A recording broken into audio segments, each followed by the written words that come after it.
The object of the game is to be the first player to accumulate 1,637 florins, or Renaissance Wars money. One way to acquire florins is by winning cards from opponents in a skirmisher battle.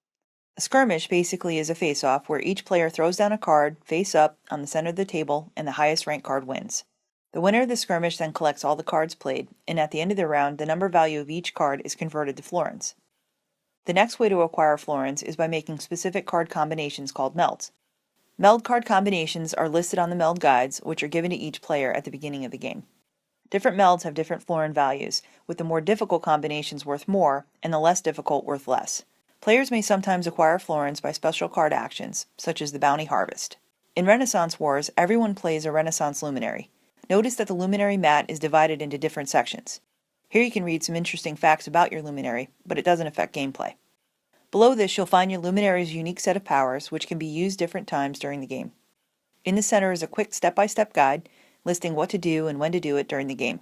Under this is an area designated for cards players win or capture in skirmishes and battles. To the right is the area designated for personal action and populous cards. In Renaissance Wars, there are 5 conditions: religion, economic, politics, culture, and the seeds of enlightenment. The 5 conditions correspond to suits. These cards all have a florin value, an icon that reflects its hierarchy, and the color that is associated with the condition. For example, all politics cards are blue. This king is valued at 20 and has a king's crown, while this queen is valued at 15 and has a queen's crown. Except for the floor, all the icons are chess symbols. The area under the picture is generally flavor text and doesn't really affect gameplay. Condition cards make up the bulk of the play deck. They are played against opponents in skirmishes and battles and are used to create melds. During game setup, these little condition markers are shuffled and placed on the board. The top one is turned over, and that condition, in this case religion, is the dominant condition during the first era of the game. Dominant condition is referred to as trump in other card games. A dominant condition card always beats a card from another condition, regardless of its rank.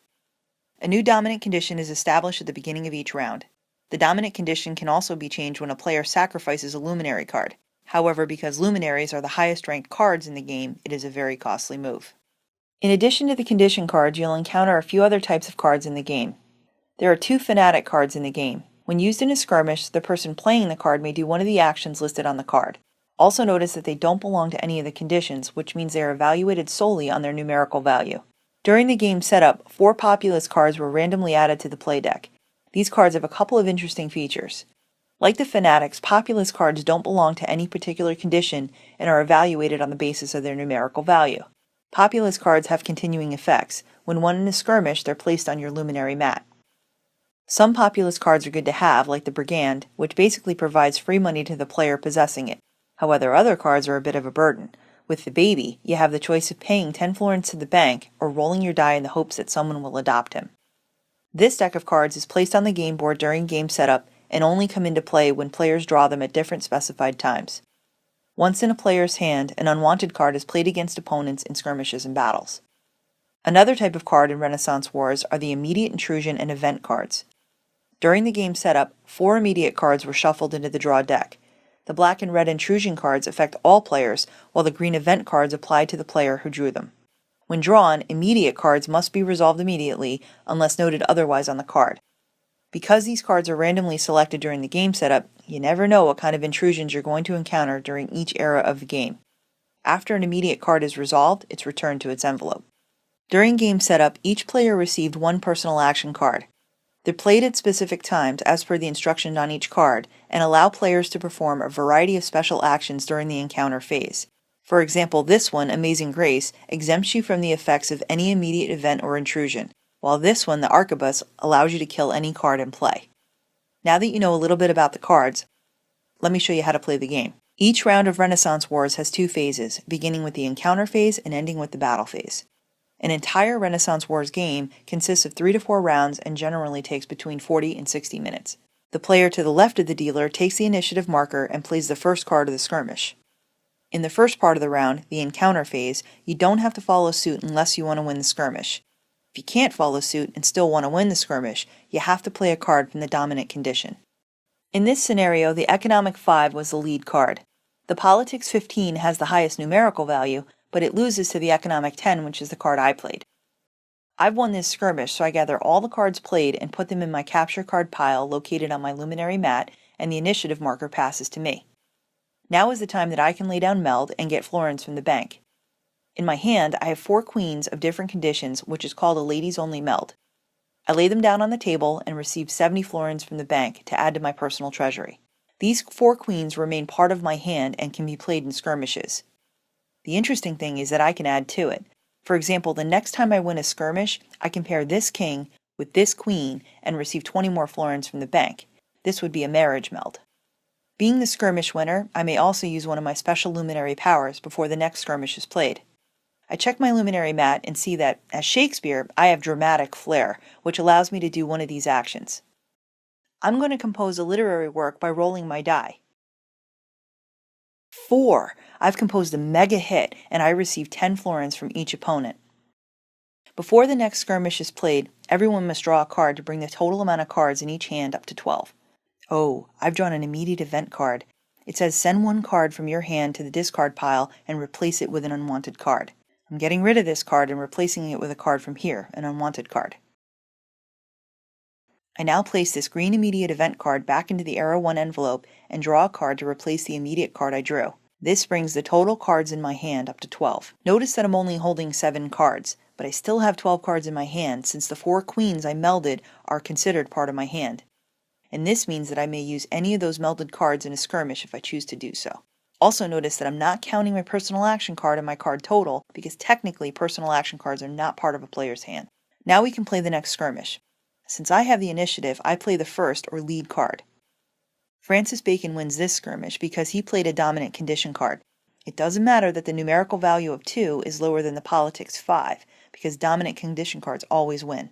Along with the 2 condition cards, Bacon also captured the baby Populous card. All Populous cards, when taken in a skirmish, must be placed on the player's luminary mat. I have no Meld. Bacon has no Meld to lay down. However, before everyone draws a card, Bacon must deal with that baby. Generally, any Populous cards that are in play must be resolved before a new skirmish begins. Specific directions for each Populous card are written on each individual card. With the baby, Bacon has the choice of paying 10 florins to the bank or he can roll his die. If he rolls a 1, he can give the card to another player, but he'll have to pay 10, 15, or 20 florins if he rolls anything else. I'd like to play my personal action card.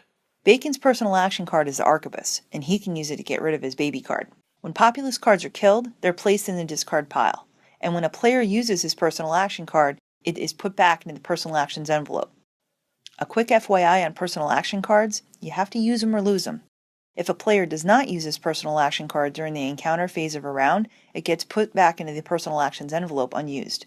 At the beginning of every round, however, each player gets a brand new personal action card. I don't want to use any of my luminary powers right now. Each player draws a card, and the next skirmish begins. The encounter phase continues until all cards in the draw deck are gone. At this point, any Populous cards that are still being held in players' hands are discarded and replaced with unwanted cards. Any Populous cards on the player's luminary mats are discarded as well, but not replaced with unwanted cards. All players with Meld on the table must pick it up and place it in their hands. The battle phase may now begin. The player who took the last trick of the encounter phase retains initiative and plays the first card. During this phase, it's just a matter of playing out your hand, but the rules of battle are slightly different than those of the encounter phase. Number 1, you must follow suit if you can. Number 2, if you can't follow suit, you must play a card from the dominant condition to trump. Number 3, if you don't have the lead suit and have no dominant condition cards, you can play anything. Number 4, if a card from the dominant condition is led, you must follow suit and you must take it if you can. Columbus has 3 religion cards in his hand, the 1, the 10, and the 25. Because I played the 20, Columbus must play his 25 because here in this situation, he must beat the highest value dominant condition card according to the rules of battle. If any player violates the rules of battle, an opponent may call him out on it. If found guilty, the player loses everything he or she has won during the round, including both cards and florins. After all the cards have been played out, everyone must now determine what they've won. Add up the florin values on the cards in your captured card pile and write down the total so you don't forget it. Then add up the florins in your personal treasury. My card and coin combined total is 347. I move my Luminary portrait up to the 300 mark on the Medici income tracker and start the next round off with 47 florins. Any money deposited here is now safe from confiscation and theft in subsequent rounds. Once any one player has deposited 400 or more florins, the game enters the second era and the Intrusion cards from the Era 2 envelope are used for the next round. The game proceeds until one of the players acquires 1,637 florins. We hope you enjoy playing Renaissance Wars.